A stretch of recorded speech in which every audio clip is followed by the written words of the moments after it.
For trig formulas, taking the derivative of sine gives you cosine. So the integral of cosine will give you sine.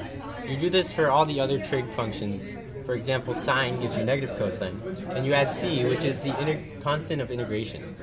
For exponential and logarithmic formulas, it's the same thing.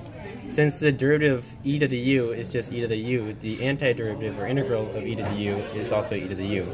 You continue to do this for all of the others, such as ln of u, which gives you u ln u minus u plus c, which is the constant. And also for log base a of u gives you u ln of u minus u all over ln of a. If the function is being multiplied by a constant, you can take the constant to the outside and put it in this form.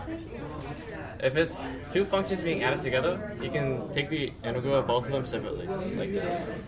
So how a formula is, if the integral of u to the n, d of u is equal to u to the n plus 1 over n plus 1 plus c, as long as n is not equal to negative 1.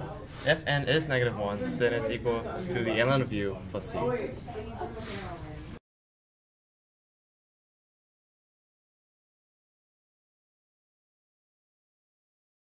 So integration by parts is a formula that gives you integral of u dv equals uv minus integral of v du. And then an example for it will be integral of x cosine x dx. When you set u as x and dv as cosine x dx, and then du will be dx, and then v will be sine x. So thus, if you apply the formula here, you'll get x sine x minus integral of sine x dx, which gets you x sine x plus cosine x plus c, because the constant by integration.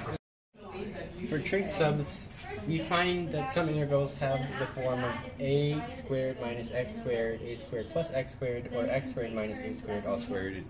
For these, we use these identities, which are derived from a triangle similar to this. This is what we get for sine, because theta is opposite x, and the hypotenuse is a. Now, to solve questions like these, such as this one, we substitute x for theta and find the integral in terms of theta.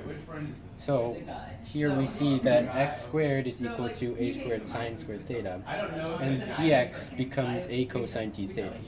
Simplifying this gives us the integral of d theta, which is simply theta plus c. And plugging in the original theta, which is the inverse sine of x over a, gives us our finally integral of inverse sine of x over a plus. When we're trying to solve an integral and we can't integrate it normally, we use u subs. For u subs, we substitute a variable u and its derivative in, and solve using the simplified version of the integral. So for this question, we see here that u should probably be the larger number, so 3x squared plus 6x plus 1, and the derivative conveniently happens to be 6x plus 6 dx. So then we plug it into the integral and we get integral of 1 over u du, which simplifies to ln of u, and then we plug what we've substituted in as u back into the equation and we solve for the bounds, which gives us ln 5 over 2.